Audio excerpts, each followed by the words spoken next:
Hello my friends and welcome back to another Baldur's Gate 3 build guide. Hope you're all doing well. Today I'm covering one of my favorite classes and one of the best damage dealers for Honor Mode, the Thrown Weapon Fighter, which is one of the best ways to deal damage with a martial character in this game, and a really fun character to play.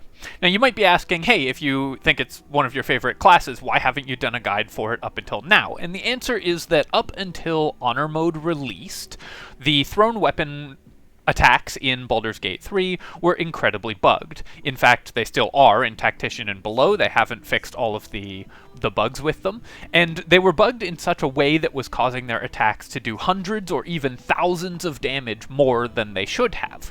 If you're interested in more about that, you can Google Damage Rider Source. That's the name of the effect that people were using to abuse that bug, though to be honest, if you want to abuse the bug to deal 10,000 damage, you can also just install a mod that makes you invincible or download Cheat Engine or whatever. You'll probably save a lot of time. I find it pretty boring to optimize that kind of bug to the point where the game becomes completely trivial to play, and so I was waiting for them to fix these bugs in order to make a thrown weapon build. They have, which I'm really excited about, and so now we can build this character for Honor Mode and play it the way it was intended to be played. This is an extremely powerful character nonetheless, even, of course, without the bugs, and so it's really exciting to be able to jump in and actually play it the way it's supposed to work. There's really two ways that you can build a thrown weapon character. One is with Fighter and one is with Barbarian. I'll be doing builds for both of them, but we're covering Fighter first because I think overall it's a little more versatile and it gives you a few more options. In particular, because we use Eldritch Knight for this build, you can use any thrown weapon, not just ones with the returning tag, and have it return to your hands, letting you turn any weapon you find that's good for throwing characters into your favorite weapon. This gives you a lot more options as to what weapon to use and makes the character, I think, a little more fun to play than the Barbarian version. Alright, let's get right into it and start building the Thrown Weapon Fighter. Right off the bat, actually something that's pretty interesting about Lae'zel's starting stat spread, and of course we're using Lae'zel here because she's the fighter of the party, but if you want to build this for a main character, the best race is, as it almost always is, Wood Elf or Half Wood Elf for the bonus movement speed, Halfling to reroll 1s, Gnomes to reroll saving throws, or Dwergar to be invisible. Any of the top tier races are just going to work very well for this character. It's pretty independent because you get all of your proficiencies from Fighter anyways. One thing that we'll notice right off the bat here is that Lae'zel's starting stat spread is actually very, very close to the optimal stat spread for a thrown weapon character, which makes me think, hey, maybe she's intended to be a throwing weapon user right away. We're going to fix these odd numbers though, so let's do that, and we can drop intelligence down to 8, take 14 dexterity and 10 wisdom and 16 constitution.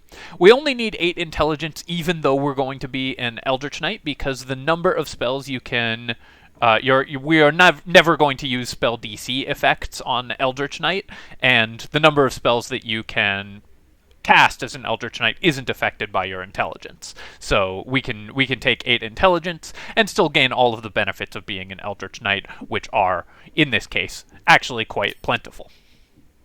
For our fighting style, we're going to use defense rather than the default great weapon fighting. The reason for this is that when you throw a weapon, it counts as being held in one hand, even if you were holding it in 2 hands ahead of time.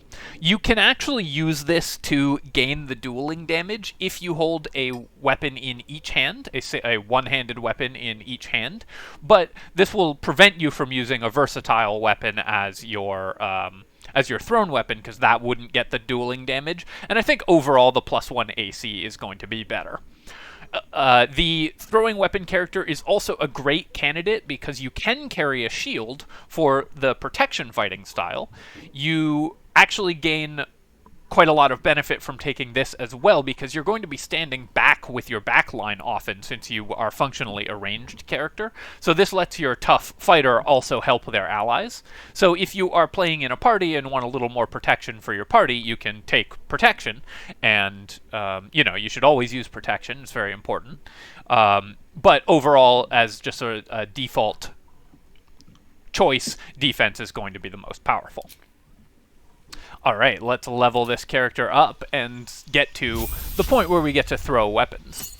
At fighter level 2, there's no particular choices that we need to make. We get Action Surge, which allows us to throw our weapon twice in one turn. Throwing a weapon uses an attack action, so it's based on the number of attacks that you can make in an action. If you have 2 attacks in an action, then you can throw your weapon twice, and if you then Action Surge, you can throw it 4 times. On Tactician or below, you can then use Elixirs of Bloodlust or Haste from an ally to throw the weapon even more times. You can still do that on Honor mode, but it won't benefit from extra attack. So currently at level 2, we get 2 thrown weapon attacks in a row, though at this point we don't yet have a returning weapon, so you're probably best off just making melee attacks until level 3, when we get to choose Eldritch Knight. The reason we want to be an Eldritch Knight, of course, is that we get access to the Weapon Bond. Weapon Bond lets you choose a weapon and ritually bind it in your, it's whichever weapon you're holding, and ritually bind it to you, which means that it will come back to your hand when you throw it. This lets you take any weapon with the thrown weapon property and turn it into a returning weapon, letting you use any weapons like a hand axe or a dagger or just anything you find, but especially the most powerful weapons that you're going to find throughout your run at their maximal effectiveness and multiple times in a turn, because they'll come back to your hand when you throw them. You also get some cantrips, and we're going to take Blade Ward here. Blade Ward is actually really good for fighters because you have a pretty high HP pool. Typically a bad use of your action in combat, but one that can definitely help out if you need to tank for a bit. And one of the great things about being a thrown weapon character is you can also just mix it up in melee no problem. I mean, we're still just a fully functional fighter with a weapon and shield, so we can get into melee, cast Blade Ward on ourselves, and distract the enemies for several turns if we need to. And then for our second cantrip, I'm going to select Minor Illusion. You can use this to group enemies, move them into dangerous locations. This one's always powerful and versatile, useful to have. Another one that you could take is Ray of Frost, which would allow you to freeze puddles. You will never be able to cast this on an enemy, but the ability to just freeze wet surfaces is often very powerful, and this gives you that sort of for free, but I think overall you're going to get more use out of Minor Illusion. For our spell selection, you are always going to take Shield. That's one of the best reasons to be an Eldritch Knight, and since we are wielding a shield, wearing heavy armor, and have the shield spell, whenever we cast Shield, we're going to have at least 25 AC, which makes us actually extremely hard to hit. 26 with the defense fighting style, 25 with the protection fighting style. So having a reaction to do this is very valuable as well. And for our second spell, there's actually a couple really good options here. Magic Missile is always good and doesn't use your intelligence for anything, so you don't need to worry about having 8 intelligence with the Magic Missile. It will always hit and always do damage, and there's a couple encounters it's really good in. Protection from Evil and Good is a concentration spell. Because you're a fighter, you have Constitution save proficiency, which makes you good at concentration spells. You'll be able to keep this up pretty much all day, and so it's actually worth picking this up because it prevents you from, you can cast it on yourself, prevent yourself from being charmed or frightened. With only 10 wisdom, we have a fairly bad wisdom saving throw, so having protection from evil and good up makes us a lot safer throughout the day. From our expanded spell list, there's a few cool options here. Fog Cloud, for all the reasons that Fog Cloud is normally good, but probably the one that you're going to want to go with most of all is Longstrider. Longstrider gives you a resource-free way to increase your movement speed, which is, of course, incredibly powerful. Increasing your movement speed on a ranged character, like this character, also lets you kite enemies back and forth, getting away from them with your enhanced movement speed. You can throw your weapon, it will return to your hand, then you can back away using your fast movement speed and stay out of the reach of enemy melee characters. That being said, that's less powerful for this version of the character than it is for other ranged characters, because you do just fine in melee. You don't really have to worry that much about enemies getting into melee, but Longstrider is still just very powerful and extremely useful overall. Enhance Leap, tripling your jump distance. Well, you're going to have an insane jump distance because of your high strength, because we are a strength build, and of course, so that will let you get into locations you wouldn't otherwise be able to get into.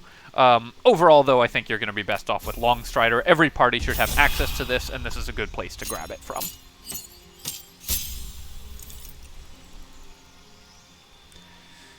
At level 4, we get to take the most important feat for every throwing build, of course, because it says throw right on it, and that is Tavern Brawler. This is one of the usual suspects that shows up over and over again in Baldur's Gate 3 because it lets you break what's called bounded accuracy.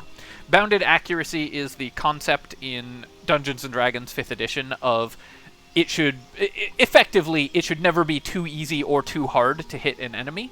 In order to keep combat dramatic, they want to keep your hit chances between 6 and 14 on a d20, pretty much always. But Tavern Brawler doubles your to-hit chance from strength, completely breaking bounded accuracy. When you have Tavern Brawler throwing builds, you're going to very regularly have a 95% chance to hit enemies because you're adding a huge to-hit bonus in addition to the hit bonus of your weapons, the hit bonus of your character, your proficiency bonus, and so on. It's just an extremely powerful effect that also doubles the damage you add to your weapon. So now we are dealing plus 8 damage on every attack, because of course we increase our strength to 18 at the same time, hence the 17 that we took initially, allowing you to deal not only very high damage, but also extremely consistent damage with this character.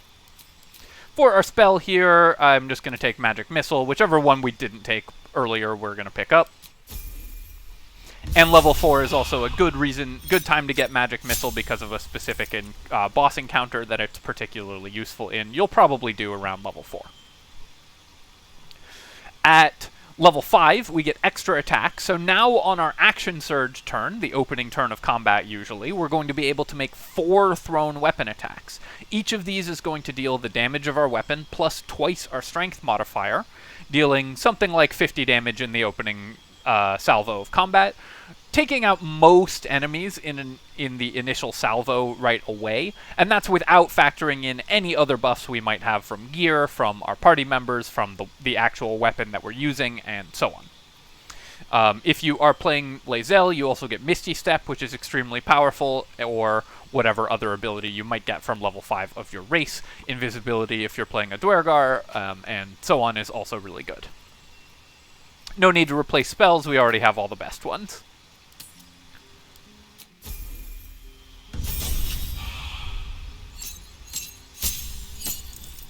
At level 6, we're actually going to take 1 deviation because we can get access to additional power if we dip into another class. Obviously, we want to be attacking more times per turn, so let's take a class that lets us do that.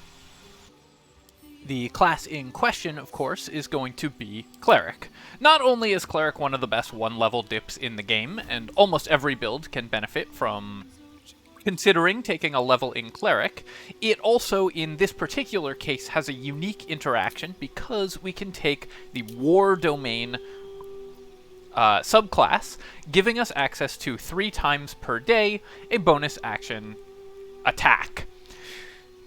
The way that the War Domain bonus action attack works is different from other sources of extra attacks in the game, in that you just make the attack as normal, and if it works, it consumes, and if you have a bonus action and a charge, it consumes your bonus action. That means, effectively, that you can use it to throw a weapon, something that not every source of extra attacks allows you to do. But 3 times per day with the War Domain, you can throw a weapon as a bonus action, allowing you to, in your opening round of combat, make 5 weapon attacks, 2 with each action, which you get 2 of because of action surge, and then an additional 1 with a bonus action. In subsequent rounds of combat, you get to make 3 attacks up until the 3rd round of combat. Compare this to a Barbarian, a throwing Barbarian, who gets to make an attack with a bonus action every round. Well, that Barbarian in the opening round of combat only gets 2 attacks, because they have to spend their bonus action raging. And then in every subsequent round, they get 3 attacks. So on the first turn, they get 2, second turn, they've had 5, third turn, they've had 8, and 11, and so on.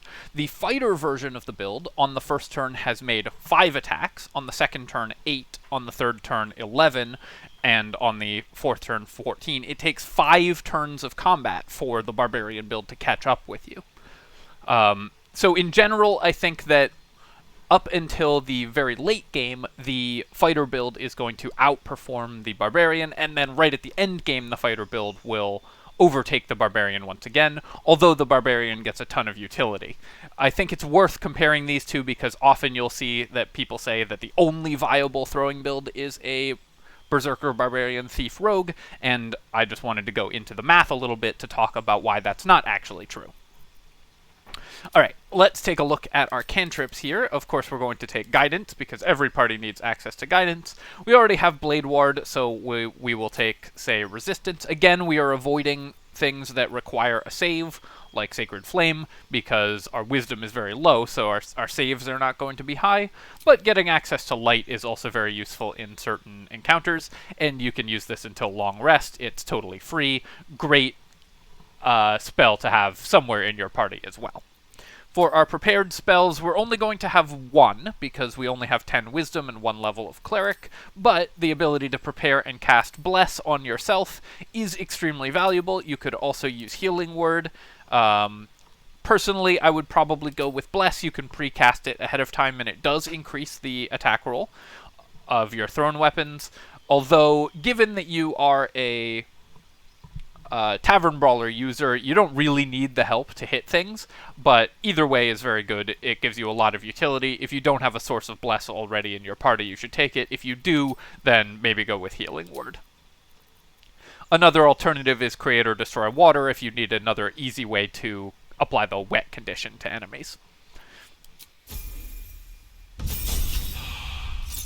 At level 7, we go back to Fighter, and we get access to a feat. You could take this feat if you want the extra strength earlier. That would be totally reasonable, or if you want access to Alert. Alert is almost always going to be extremely valuable, so if you are worried about losing initiative, you could take Alert instead of this ability improvement. And in fact, actually, I'm changing my mind from what my build notes say here. We're going to take Alert rather than the ability improvement at this level, because it's so valuable for Honor Mode, and because we're going to get another feat soon. But if you just want more damage, you could max out your ability scores. Something else that's worth mentioning, of course, that I didn't mention at the beginning, but that is always worth talking about with any strength-based build, is you can do this with Elixirs. If you do, you want to drop your strength to 8, take 16 dexterity, 17 con, and then bump it to 18 with Tavern Brawler, and you get a little more wisdom or intelligence, whichever you want. At fighter level 7, we get access to second level spells, which is pretty nice, although in general we're going to be using our spells all on shield anyways. It's by far the most useful spell.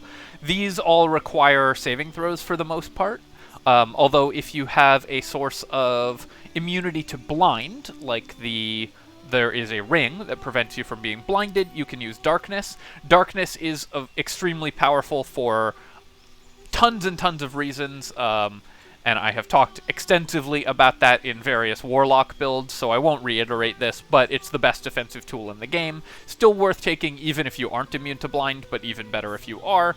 And then for your remaining one, you're going to want to take something with utility, so we could potentially take... there really actually isn't a lot with utility. We could take Chromatic Orb to make ice surfaces, for example, but actually the Eldritch Knight spell list is pretty bad at this point. Arcane Lock, unfortunately, does not have any use in this game, so there's not much point in taking it, though for flavor you could pick it up. But we'll probably just take Chromatic Orb to apply certain surfaces to the ground, which can be useful in some circumstances. Fighter level 8, we get another feat, and here we're going to max out our strength. And for our expanded spell list, we get a few more good options. Again, avoid things that allow saving throws. If you don't have Misty Step from your race, you'll probably want to take Misty Step. You may even want to take Misty Step even as a Githyanki, because using it more than once per day can often be very valuable. And so I'm going to suggest taking that here anyways, but some other options are things like Invisibility for utility, if you aren't a Dwergar. Blur is actually a pretty good defensive spell, especially with the fighter's ability to concentrate on spells pretty well. So there's a few other options here, but Misty Step is going to be the one with the most utility overall for a fighter build. At level 9, you get access to Indomitable, which is one of the best class features in the game. One of the reasons to go deep on fighter is to get access to this ability, being able to reroll this, and it also stacks with advantage. So if you have advantage from being, say, a deep gnome, getting advantage on your mental saving throws, then you can still use Indomitable in addition to that, which is extremely powerful. You also get an extra level 2 spell slot, which is nice, and no need to replace spells, because again, we just took the best ones at every level. Fighter level 10, we get Eldritch Strike. When you hit a creature with a weapon attack, it has disadvantage on its next saving throw against a spell you cast. Completely useless. This class feature is a trap. Never cast a spell with a saving throw on this character. For our remaining cantrip, we'll probably just take Ray of Frost here, again, because freezing surfaces can be useful. But at this point in the game, it just does not matter what you take. You could also, as always, take True Strike to annoy people.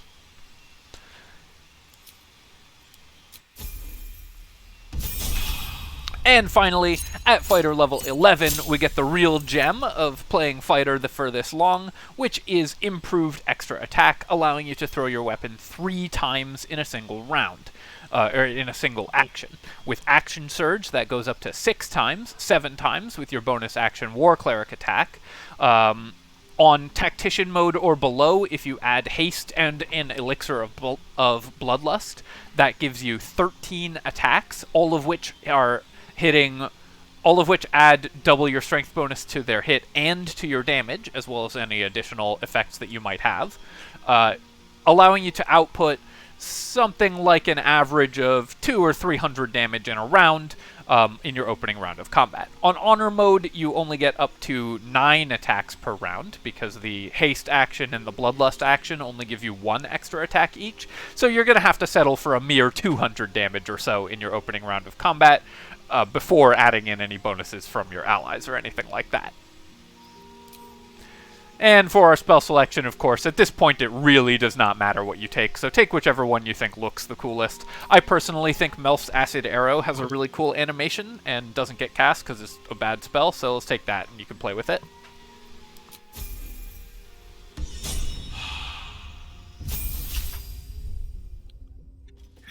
How this character plays out, so notice that we have these War Priest extra attack charges. So I'm going to enter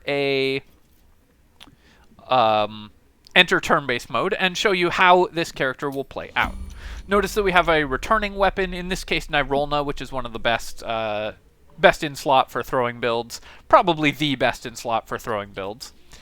But you'll be using any weapon that you've applied your Pact Boon to in your main hand, and then you are going to throw that weapon. Gives you... throw that weapon, here we go. Notice that even despite the very high AC of the main character here, we still have an incredibly high hit chance because of the Tavern Brawler bonus. And this is before advantage or any other bonuses that we might have. I have to go over here because one thing that is an issue sometimes with the thrown weapon build is that when you throw something, it does describe an arc. So areas with low ceilings, like this archway, can block your weapon attacks in ways that are sometimes a little unintuitive, and the game doesn't do previewed movement the way it does for archery attacks, so you have to be a little bit careful about how you position in order to guarantee that you actually are able to land your attacks. When you are trying to find where to attack an enemy from, notice that it actually does draw the line. So if I try to hit Karlach in the head here, it's blocked. But if I try to hit her in the foot, which is just as good, then we can make that attack. So do spend some time pixel hunting to see if you really can't make the attack, or if the game will let you. That is one of the more annoying things about playing this character, but it's definitely worth keeping in mind and doing. The amount of damage that we do on every attack is going to be pretty significant, so here you can see that we rolled a 34 to hit because we're adding our strength bonus twice, as well as 12 damage. It adds the strength modifier, and then it adds the Tavern Brawler in a separate line. So we did 23 piercing damage from our attack, plus some additional thunder damage because of Nyrolna's special ability. That 17 or 24 damage we can do 4 times before we even have to action surge, and then an additional 3 times, so that right there is not quite 200 damage already, but getting pretty close, and that's before any modifiers. On Tactician or below, you might see this line with the Tavern Brawler appear multiple times. That's because of the Damage Rider source bug I talked about earlier, where you might be applying that more than once if you have certain damage riders on your character. You can mostly just ignore that and you'll get a little bit of extra damage, but if you want to optimize to do hundreds and hundreds of damage, that is possible.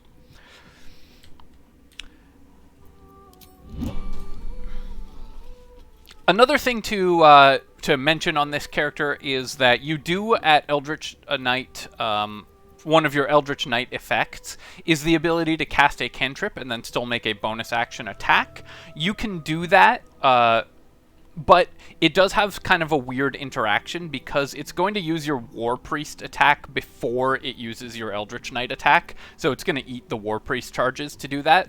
And also, in general, that's not a good use of your action if you cast a cantrip and then make an attack, because you'd rather just make 2 or, in the late game, 3 throwing attacks than cast any kind of cantrip. There's just no spell that it's better to cast than to make 3 throwing attacks for something like 100 damage. For gear for this character, you can use any weapon with the thrown weapon tag, and you're just going to want to use the highest damage one that you can. Very useful to be able to do that, because these weapons deal the same damage they would for a melee attack.